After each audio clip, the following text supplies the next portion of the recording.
சோழ தேசமே வெற்றி வணக்கம்.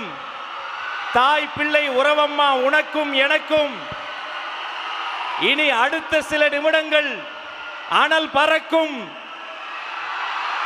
உலக தமிழர்களின் உள்ளங்களிலும் இல்லங்களிலும் ஒரே பேர் ஒலிக்கும். இதோ சோழ மண்ணில் தமிழக வெற்றி கழகத்தின் வெற்றி தலைவரே, தர்மத்தாயின் தவ புதல்வரே, வருக வருக வருக.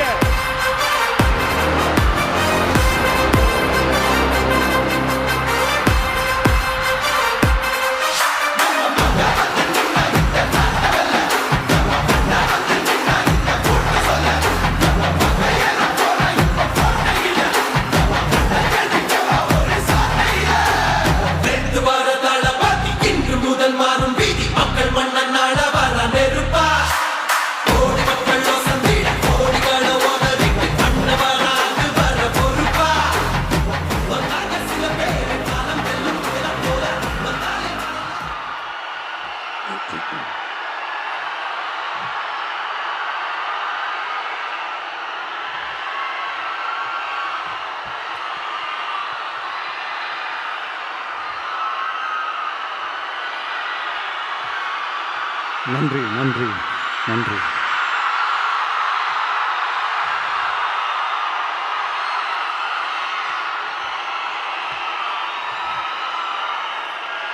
நான் போன மீட்டிங்கில் வேலூரில் பேசும்போது சொல்லியிருந்தேன், தமிழ்நாடு தான் விஜய், விஜய் தான் தமிழ்நாடு அப்படின்னு நான் சொல்லியிருந்தேன். அது ஏன் அப்படி சொன்னேன் அப்படின்னா, தமிழ்நாட்டு மக்களுடைய ஒரே பிரதிநிதியாக, உண்மையான ஒரு பிரதிநிதியாக நாம் மட்டும்தான் இருக்கிறோம் அப்படின்றதுக்காக தான் அப்படி நான் சொன்னேன். அப்புறம் அந்த தேர்தல் பற்றியும் நான் சொல்லியிருந்தேன். தமிழ்நாடு வர்சஸ் ஸ்டாலின் சார், அதாவது விஜய் வர்சஸ் ஸ்டாலின் சார், அதையும் நான் சொல்லியிருந்தேன். அப்புறம் இன்னொரு கேள்வியும் கேட்டிருந்தேன். இது தமிழ்நாடு சட்டசபைக்கான ஒரு தேர்தல், இதை ஏன் தமிழ்நாட்டுக்கும் டெல்லிக்குமான ஒரு எலெக்ஷன்னு சொல்கிறீங்க அப்படின்னு நான் கேட்டிருந்தேன். உடனே விஜய் பாஜகவுக்காக பேசுகிறாரு அப்படின்லாம் திருச்சி பேச ஆரம்பிச்சிட்டாங்க.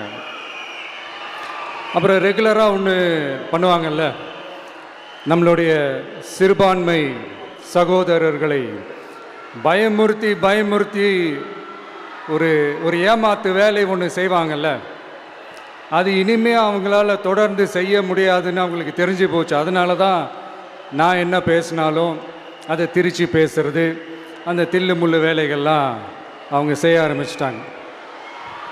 சென்னையில் டெல்லி டெல்லின்னு கூவுறதும், அடிக்கிற கொள்ளைக்கு ரைடு வந்துட்டா டெல்லிக்கு வெள்ளை கொடை பிடிக்கிறதும்,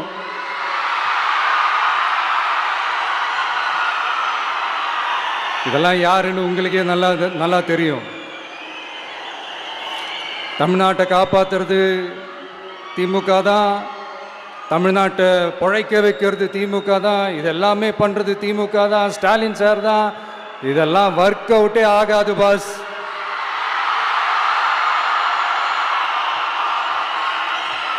சின்ன பசங்களாம் சொல்ல ஆரம்பிச்சிட்டாங்க, ஓம் சக்தி பராசக்தி, திமுக ஒரு தீய சக்தி.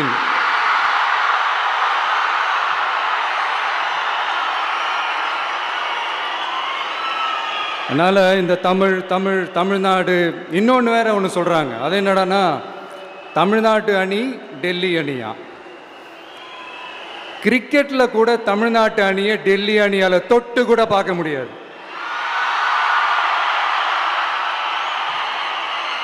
அப்படி இருக்கும்போது கிரிக்கெட்லேயும் விசில போடுறது தமிழ்நாடு தான். சிஎஸ்கே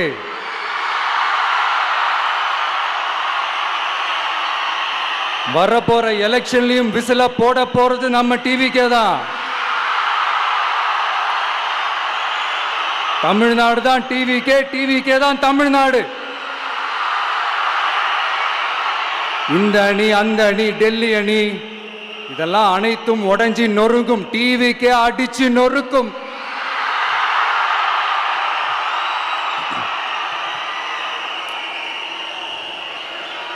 எனக்கும் என்னுடைய மக்களுக்கும் நடுவில் வேற யாராலையும் உள்ள நுழையவே முடியாது. இது ஒரு அம்மா பையன் உறவு, அப்பா புள்ள உறவு, அண்ணன் தங்கச்சி உறவு, அண்ணன் தம்பி உறவு, அக்கா தம்பி உறவு. இது சும்மா ஒரு எலெக்ஷனுக்கு வந்த உறவு அப்படின்னு நினைச்சிடாதீங்க. இது இயற்கையாகவே அமைஞ்ச உறவு. இது எவ்வளோ டீப்பான உறவுன்றது நான் உணர்ந்திருக்கிறேன். அதே மாதிரி நம்ம தமிழ்நாடு மக்களும் இதை உணர்ந்து இருக்கிறாங்க. இன்னும் சிம்பிளா சொல்லணும்னா, மற்றவங்களுக்கு வேணா இது எலெக்ஷன், ஆனா எனக்கும் என்ன நேசிக்கிற மக்களுக்கும் இட் இஸ் an emotion.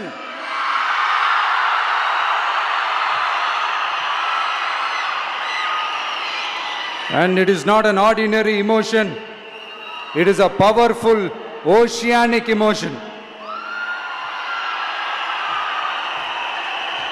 இப்படி இருக்கும்போது வீட்டுக்கு வீடு விஜய், தமிழ்நாட்டுக்காக விஜய், வெற்றி பேரணியில் தமிழ்நாடு, இதெல்லாமே 100% இந்த எலெக்ஷன்ல அது ப்ரூவ் ஆகும்.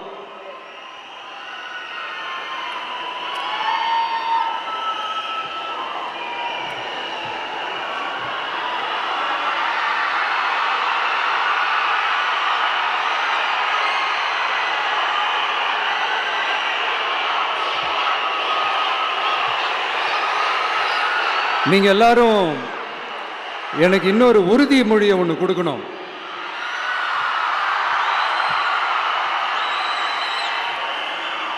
ஊழலற்ற உண்மையான சமூக நீதியை நிலைநாட்ட நம்ம ஆட்சியை அமைப்பீங்க தானே? உங்களை தான் கேட்கிறேன், நம்ம ஆட்சியை அமைப்பீங்க தானே? இந்த விஜய்க்கு ஒரு வாய்ப்பு கொடுப்பீங்க தானே? உண்மையிலே கொடுப்பீங்க தானே? இந்த விஜய நம்புறீங்க தானே? ஒவ்வொரு வீட்லயும் விசில் சத்தம் கேட்கும் தானே? அந்த விசில் சத்தம் ஒவ்வொரு பூத்திலையும் புயலா ஒலிக்கும் தானே? Thank you, thank you, thank you.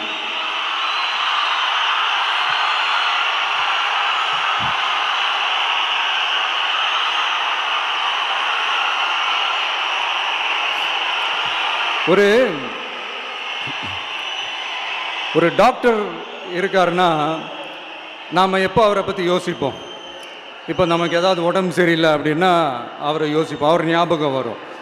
அது மாதிரி நமக்கு ஏதாவது ஒரு பிரச்சனை அப்படின்னா ஒரு வக்கீலை தேடிப்போம், அவர் ஞாபகத்துக்கு வருவார். இது மனித இயல்பு. அந்தந்த பிரச்சனை வரும்போது நம்ம அவங்கவுங்கள தேடி போவோம். ஆனால் ஆன் அ டெய்லி பேசிஸ் நம்ம சும்மா சாப்பிடும் போது கூட நம்மளை அறியாமல் ஒருத்தவங்களை பற்றி நினைப்போம். நம்மளை அறியாமல் அவங்களுக்கு நாம் நன்றி சொல்லுவோம். அந்த மதிப்பிற்குரிய அந்த மனிதர்கள் வேற யாரும் இல்லை, விவசாயி, விவசாயி, விவசாயி.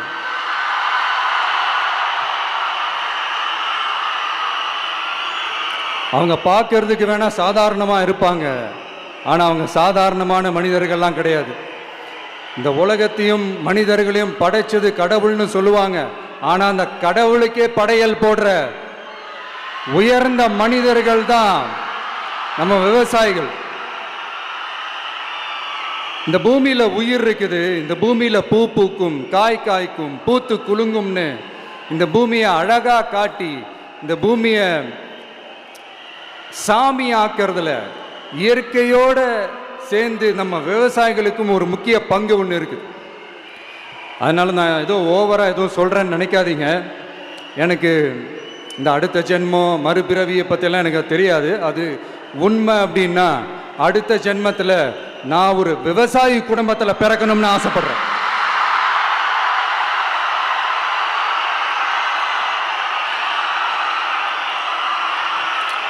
எனக்கு விவசாயத்தை பற்றி டீட்டெயில்டாக தெரியாது தான், நான் ஒத்துக்கிறேன். அதனால் மற்றவங்க மாதிரி நானும் டெல்டாக்காரன் தான் அப்படின்னு உங்கள் காதில் டால்டா ஊத்தலாம் நான் வரல. எனக்கு விவசாயத்தை பற்றி டீட்டெயில்டாக தெரியலனா கூட அவங்க படுற கஷ்டங்களை பற்றி எனக்கு நல்லாவே தெரியும். நம்மளுடைய முதல் அரசியல் பயணம் தொடங்கினதே அந்த பரந்தூர் விஷயத்தை கையில் எடுத்து தான். அதனால் நம்மளுடைய இந்த ஆட்சி அமைஞ்சதும் தீர்க்க வேண்டிய முக்கியமான பிரச்சனைகளில் நம்மளுடைய விவசாய பிரச்சனைகளும் ஒன்று. முதல்வர் அவர்களுக்கு இந்த மாதிரி நீங்கள் அது செஞ்சிட்டேன் இது செஞ்சிட்டேன் அப்படின்னு நிறையா பெருமையாக சொல்லிக்கிறீங்களே, ஒரு அடிப்படை ஒரு பிரச்சனையை பற்றி ஒன்று பேசுவோமா? கொஞ்ச நாளைக்கு முன்னாடி ஐநா சபை ஒரு ரிப்போர்ட் ஒன்று வெளியிட்டிருந்தாங்க. அது கூட தினத்தந்தி நியூஸில் கூட வந்துச்சு. உடனே கூகுள் பண்ணி எதுவும் தேடாதீங்க, உங்கள் ஏஜென்சி வச்சு எதுவும் சர்வே கிருவே எடுக்காதீங்க. எதுக்கு உங்களுக்கு சிரமம்? நானே என்னன்னு சொல்கிறேன். தண்ணீர் திவால் அப்படின்ற அந்த தலைப்பில் தண்ணியே இல்லாமல் திவால் ஆக போகுது அப்படின்ற அந்த கட்டுரை படிக்கும்போது உண்மையிலேயே மனசுக்கு ரொம்ப பகீர்னு இருந்தது. இந்தியாவிலேயே அது முக்கியமாக நம்ம தமிழ்நாட்டில் இன்னும் கொஞ்ச காலத்திலேயே தண்ணியே இல்லாமல் திவாலாக போகுதான். அதுக்கு காரணம் நிலத்தடி நீரை பாதுகாக்காமல் விட்டது தான் காரணமாக. மண்ணையும் மணலையும் கொள்ளையடிச்சா பின்ன வேற என்ன நடக்கும்? மலைகளை முழுகினா பின்ன வேற என்ன நடக்கும்? கனிம வளங்களை கொள்ளையடிச்சா பின்ன வேற என்ன நடக்கும்? இந்த மணல் கொள்ளையில் ஈடுபட்டவங்களை மேலே நீங்கள் சரியாக நடவடிக்கை எடுக்கலைன்னு அது போதுமானதாக இல்லை அப்படின்ட்டு சென்னை உயர்நீதிமன்றம் சொன்னிச்சே, மறந்துட்டீங்களா? இந்த மணல் கொள்ளை, கனிம வள கொள்ளை, இதுக்கெல்லாம் காரணம் மணல் மாஃபியா குரூப் தான் மதுரை உயர்நீதிமன்றம் அந்த கிளை சொன்னிச்சு. அதை மறந்துட்டீங்களா? இந்த மணல் மாஃபியா குரூப்புக்கு ஆதரவு அளிக்கிறது யாரு? உங்க திமுக கவர்மெண்ட் தானே. அது இல்லைன்னு சொல்ல முடியுமா? அவங்களோட டீலிங்ல இருக்கிறது யாரு? நீங்க தானே. அது இல்லைன்னு சொல்ல முடியுமா? தண்ணி திவாலாக போகுது, மணல் திவாலாக போகுது, கனிம வளம் திவாலாக போகுது. மொத்தத்தில் உங்க ஆட்சியில தமிழ்நாடு திவாலாக போகுது. கடன் மேலே கடன் வாங்கிட்டு உங்கள் கவர்மெண்ட்டே குப்பராட்சி படுத்துக்குச்சு. உங்ககிட்ட பேசுறதும் ஒன்று தான்.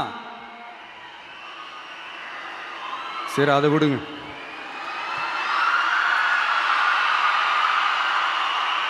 நம்ம விவசாயிகள் கஷ்டப்பட்டு விளைய வச்ச அந்த நெல்லெல்லாம் மழையில் நனைஞ்சி வீணா போச்சே.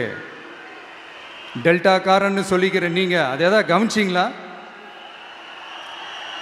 அவங்களுடைய போராட்டம் எதுக்காவது கூட போய் நின்றுக்கிறீங்களா? கூண்டாஸில் மட்டும் போடுவீங்க. இதானே உங்களுடைய அந்த சாதனை. பரந்தூர் பிரச்சனை உங்களுடைய உண்மையான நிலைப்பாடு என்ன? மேல்மா விஷயத்தில் உங்களோட உண்மையான நிலைப்பாடு என்ன?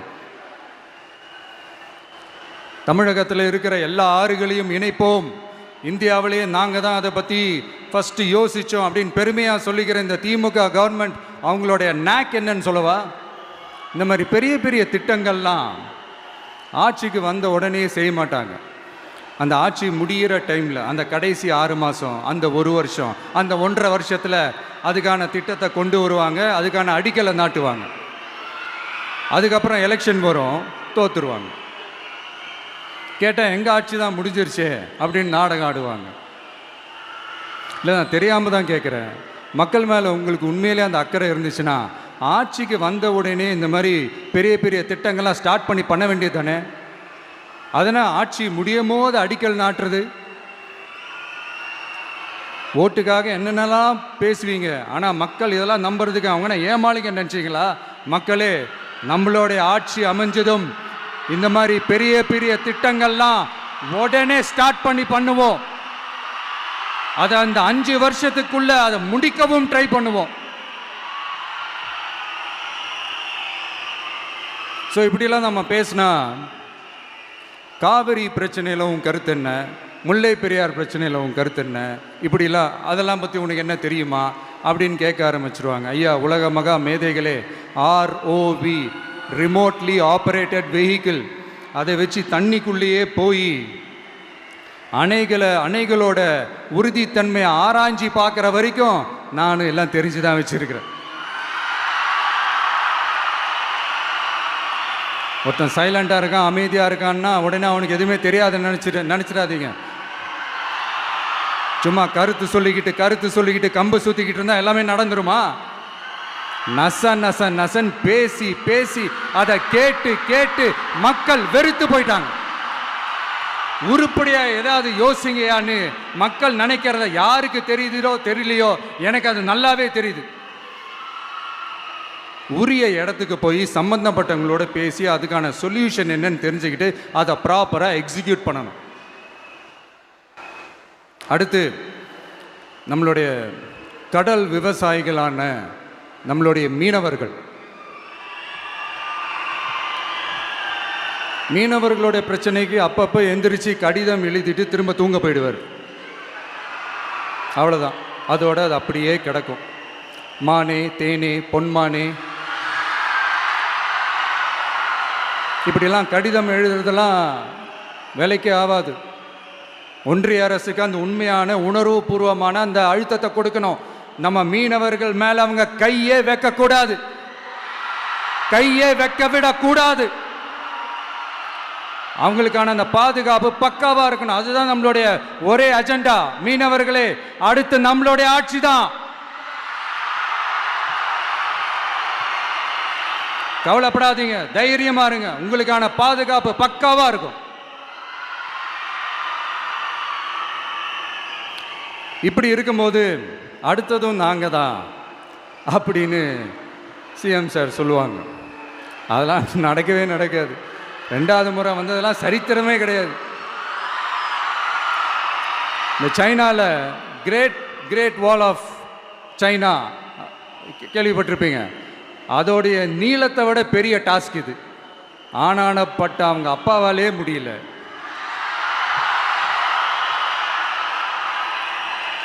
நான் முன்னாடியே சொன்ன மாதிரி உரிய இடத்துக்கு போய் சம்மந்தப்பட்டவங்களோட பேசி அதுக்கான சொல்யூஷன் என்னன்னு தெரிஞ்சுக்கிட்டு அதை எக்ஸிக்யூட் பண்ணுறது தான் ஒரு தெளிவான அரசியல். சும்மா ஆறுதல் சொல்கிறதெல்லாம் தெளிவான அரசியல்லாம் கிடையாது. அதெல்லாம் ஒரு ஹம்பக் அரசியல். அரசியலுக்கு வந்துட்டால் கலெக்ஷன் பார்க்கலாம் அப்படின்றதெல்லாம் அரசியல் கிடையாது. உண்மையிலே மக்களுக்கான அந்த உழைப்பு இருக்கணும். அதனால தான் நாம் அரசியலுக்கு வந்திருக்கிறோம். இது எதிரிங்களுக்கு நல்லாவே தெரியும். அதனால தான் நம்மளை சுற்றி அத்தனை சதிகள். அதில் முக்கியமான சதி என்ன தெரியுமா? இதை பாரு, ஒன்று நீ இல்லைனா நான் இல்லைனா நீ இல்லைனா நான். நமக்குள்ள வேற எவனும் நடுவில் வந்துடக்கூடாது. நாம 2 பேரால மட்டும்தான் மக்களை ஈஸியா ஏமாற்ற முடியும். இந்த விஜய் வந்ததுனால நமக்கு பொழப்பே போச்சு. மக்கள் வேற அவனை தான் நம்புறாங்க. நாம வெளியே அடிச்சுக்கிற மாதிரி அடிச்சுக்கிட்டாலும் உள்ள நம்மளுடைய டீலிங் பக்காவா இருக்கணும். மக்களோட ஃபீலிங்ஸை பற்றிலாம் நமக்கு கவலை இல்லை. நமக்கு டீலிங் தான் முக்கியம். மாற்றி ஆட்சிக்கு வந்துடலாம்னு நினைச்சோம், ஆனால் அது நடக்காது போல் இருக்கு. அதனால நீ என்ன பண்ற?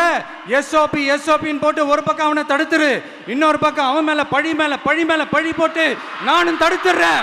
என்ன ஓகேவா? டீலிங் ஓகேவா? ஓவர்.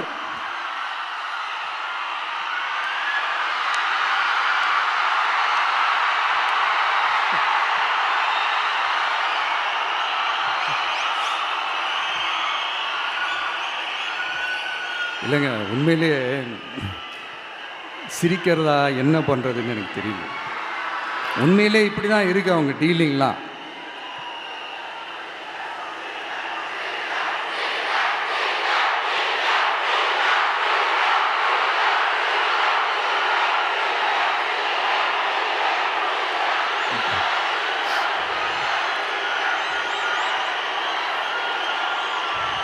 இப்படி பழி மேலே பழி போட்டு கரூரில் ஆரம்பித்து நம்ம ஜனநாயகன் படம் ரிலீஸ் வரைக்கும். ஆனால் அந்த ரிலீஸ் பிரச்சனையில் நிறைய பேர் குரல் கொடுத்தாங்க. முக்கியமாக நம்மளுடைய முதல்வர் அவர்கள் கூட பூசி மொழிகி பட்டும் படாமல் குரல் கொடுத்தாங்க. But what ever it is, குரல் கொடுத்த அவங்களுக்கும் மற்றவங்க எல்லாருக்கும் இந்த நேரத்தில் என்னுடைய நன்றியை தெரிவிச்சுக்கிறேன். இப்படி நம்ம வெளிப்படையாக பேசுறதுனால சிஎம் சாரோட மனநிலை இப்போ எப்படி இருக்கும் தெரியுமா? ஏற்கனவே கட்சிக்காரங்க தொல்லை தாங்க முடியல, தூங்க விட மாட்டேறாங்க. இந்த விஜயும் வந்து தூங்க விட மாட்டான். நம்ம பாட்டுக்கு ஹைவேல சைக்கிளில் சோலாவா போலான்னு நினைச்சோம். இவன் நாடானா மக்கள் சக்தியோட வந்துட்டு இருக்கான். இவன் தான் கேள்வி கேட்கறான்னு பார்த்தா மக்களையும் கேள்வி கேட்க வைக்கிறான். 1000 ரூபாய் கொடுத்துட்டு இருந்தோம், 5000 ரூபாய் கொடுத்து ஏமாத்தலான்னு பார்த்தா அதையும் கேள்வி கேட்க வைக்கிறான். விசில் சத்தம் வேற விண்ண முட்டுது. கூட்டணி கட்சிகள் தொல்லை வேற தாங்க முடியல. இவன் பண்ற பிரச்சாரத்தையாத்த முடக்கலான்னு பார்த்தா அப்பவும் மக்கள் அவன் பின்னாடி தான் நிக்கிறாங்க. என்ன பண்றது ஏது பண்றதுன்னு தெரியாத ஒரு மனநிலையில இருப்பாரு. ஆனா சார், நீங்க இந்த விஜயம் முடக்கலாம், ஆனா ஒவ்வொரு வீட்டில் இருக்கிற ஒவ்வொரு விஜயையும் உங்களால முடக்கவே முடியாது.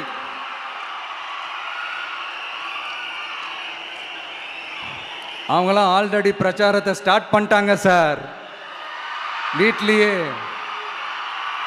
குடும்பமா இறங்குவாங்க பாருங்க பிரச்சாரத்துக்கு. அப்ப உங்களால மட்டும் இல்ல, எந்த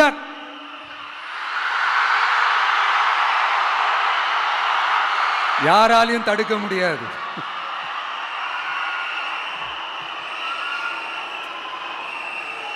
நம்ம டவுன் சவுத்தில் ஒரு ஊரில் உங்கள் அப்பாவுக்கு வெங்கல சிலை வைக்கணும்னு ட்ரை பண்ணீங்கல்ல, அதுக்கு சுப்ரீம் கோர்ட் என்ன சொன்னாங்க?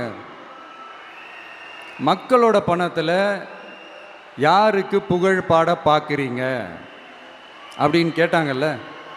அதுக்கு என்ன அர்த்தம் தெரியுமா? ஊராம் வீட்டு நெய்யில் உங்கள் வீட்டுக்கு ஸ்வீட்டு செய்யாதீங்க. எப்படி? ஊராம் வீட்டு நெய்யில் உங்க வீட்டுக்கு ஸ்வீட்டு செய்யாதீங்கன்னு அர்த்தம். மக்களோட ஒரு அடிப்படை வாழ்வாதாரத்துக்கு ஏதாவது பிரச்சனைக்குன்னு கேட்டா நிதி சுமைன்னு சொல்றீங்க. செலை வைக்கிறதுக்கு மட்டும் எங்கிருந்து சார் காசு வருது?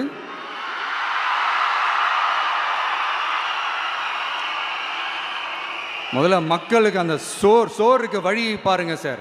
செலை வைக்கிறத பத்திலாம் அப்புறமா யோசிக்கலாம்.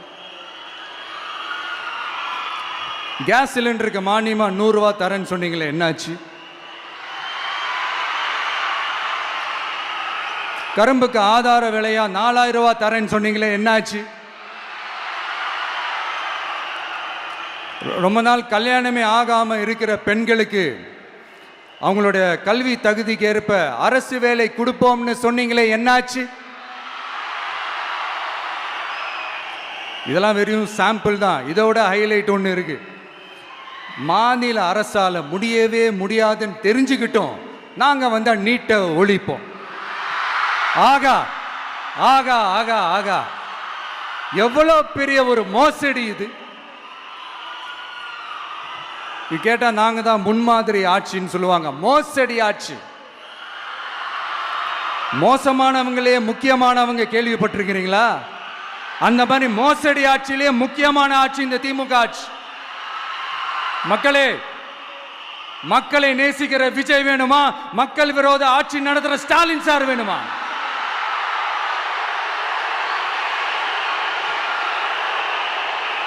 இந்த விஜய் நம்புறீங்களா, ஸ்டாலின் சார் நம்புறீங்களா?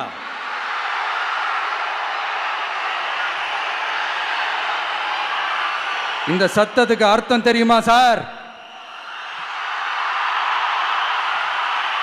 ஸ்டாலின் தொடரட்டும் அப்படின்னு அர்த்தம் கிடையாது. தீய சக்தி திமுக ஆட்சி மறையட்டும், தூய சக்தி டிவிகே ஆட்சி வரட்டும். நானும் உதிக்கட்டும்னு சொல்லாம்னு நினைச்சேன், பார்த்தா அதை வேற திருச்சி பேச ஆரம்பிச்சிருவாங்க. திருநெல்வேலியில், நாங்குநேரியில் இப்போ ரீசெண்டாக ஒரே லைனில் சொல்லணும்னா, நம்ம நண்பர் ஒருத்தர் ட்வீட் போட்டிருந்தாரு, அதையே சொல்கிறேன். ஸ்டாலின் தொடரட்டும், சட்டம் ஒழுங்கு சந்தி சிரிக்கட்டும். இதுதான் அந்த பிரச்சனைக்கு ஒரே லைன்.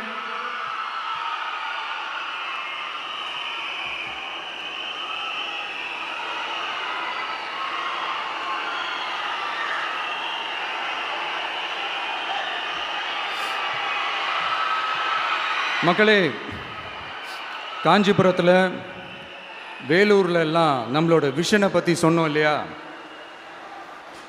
அதே மாதிரி இங்கேயும் சில விஷன்ஸை சொல்லணும். இது மற்றவங்க மாதிரி தேர்தல் வாக்குறுதின்னு சொல்லி ஏமாத்துறது கிடையாது. நம்மளை நம்புகிற மக்களுக்கு நம்பிக்கை தர்றது.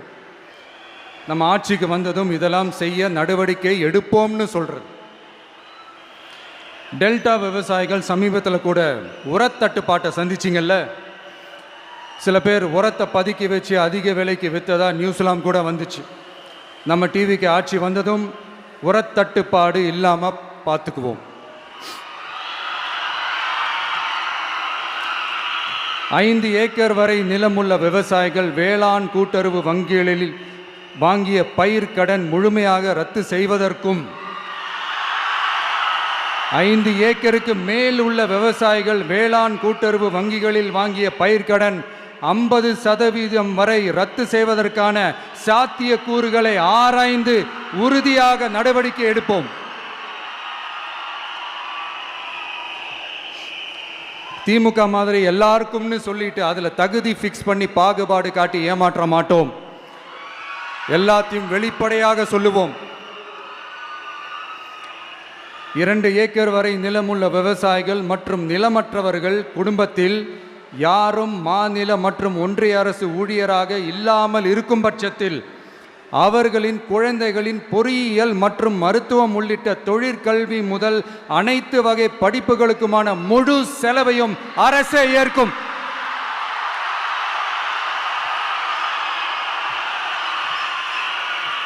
விவசாயிகளின் விருப்பத்திற்கு எதிராக எந்த திட்டமாக இருந்தாலும், ஒன்றிய அரசின் நெருக்கடியே இருந்தாலும் அந்த திட்டத்தை உங்களுடைய டிவிகே ஆட்சி முழுமையாக நிராகரிக்கும்.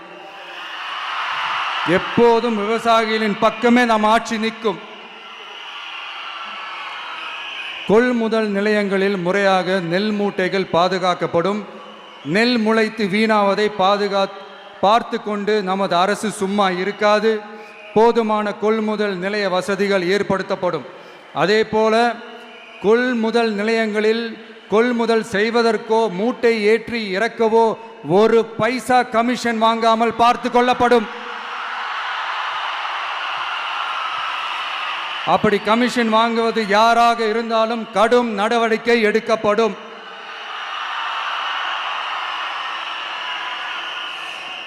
ஐநூறு ரேஷன் கார்டுகளுக்கு 1 ரேஷன் கடை என்ற வரையறை நிர்ணயிக்கப்படும். கிராமங்களிலும் எடையாளர் நியமிக்கப்படுவார். பெண் விற்பனையாளருக்கு பெண் எடையாளர், ஆண் விற்பனையாளருக்கு ஆண் எடையாளர் என்பது பின்பற்றப்படும்.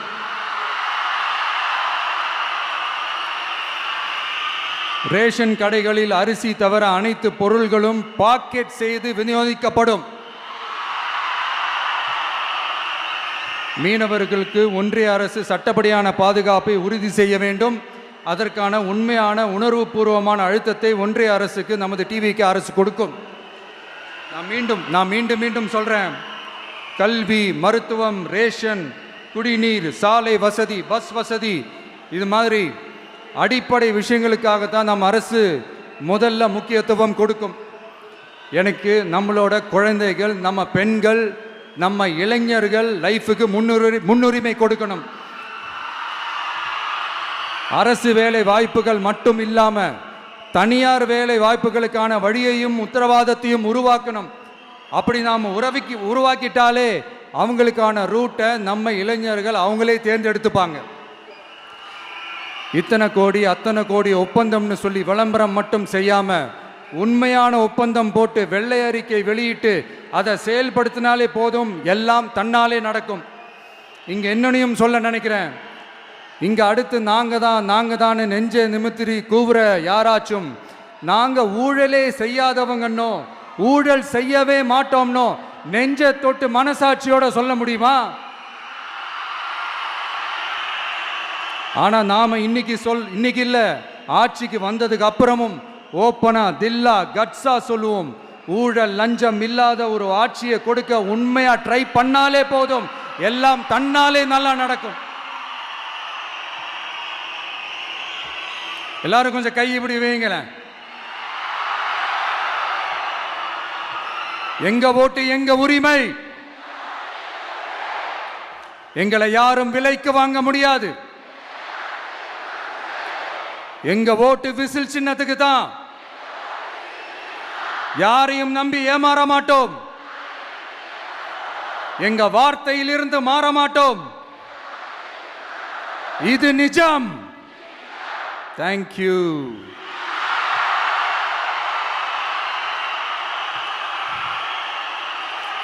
என் நெஞ்சில் குடியிருக்கும் தஞ்சை மக்களே,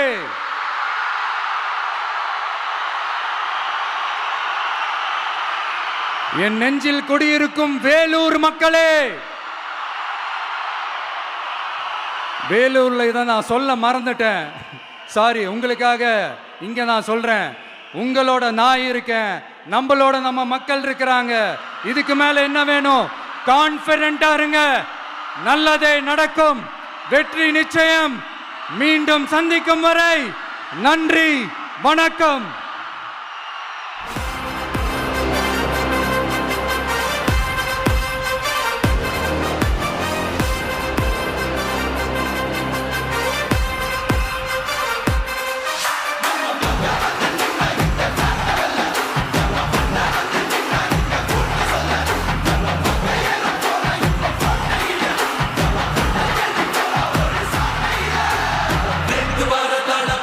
வெற்றி தலைவர் அவர்களுக்கு சிறப்பு பரிசு வழங்க தஞ்சாவூர் மத்திய மாவட்ட கழக செயலாளர் அண்ணன் விஜய் சரவணன் அவர்கள் வருகிறார்.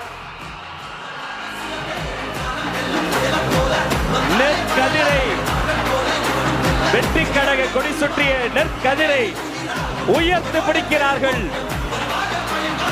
அந்த கதிர் போல வளரட்டும் கழகம். சோளத்தில் செய்த வெற்றி மாலை விவசாய மண்ணை வணங்கி வெற்றி தலைவர் உங்கள் முன்னால் உயர்த்தி பிடிக்கிறார். அவரை தொடர்ந்து சர்வ மத அடையாளம் மும்மதங்களும் சேர்ந்த கோலை உயர்த்தி பிடிக்கிறார். நிசாம் அலி வழங்குகிறார்.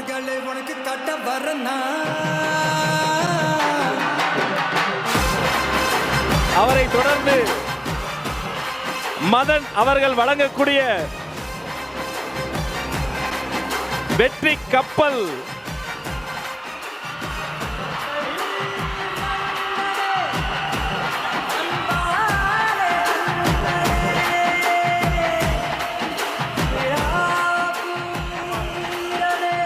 அவரை தொடர்ந்து ரமேஷ் அவர்கள் நெற்கதிரை, பச்சை நெற்கதிரை பச்சை ஆடை சுற்றி இந்த பச்சை தமிழனுக்கு வழங்குகிறார்.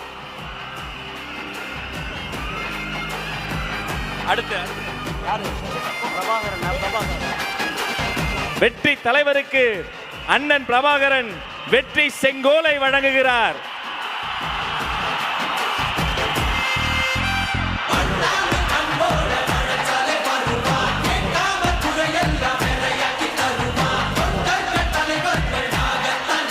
வினோத் ரவி அவர்கள் வாய்மையே வெல்லும் ஒரு சிங்கத்தின் கையில் சிங்கத்தையே தருகிறார்.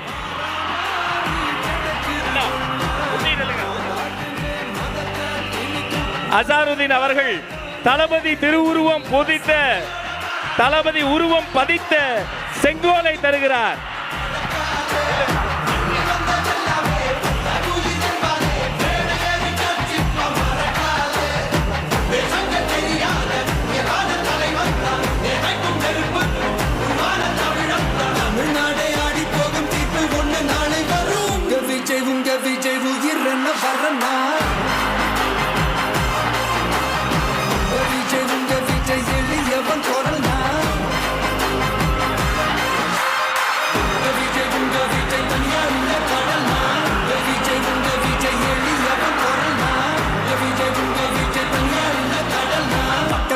மன்னர்களை உனக்கு கட்ட வரனா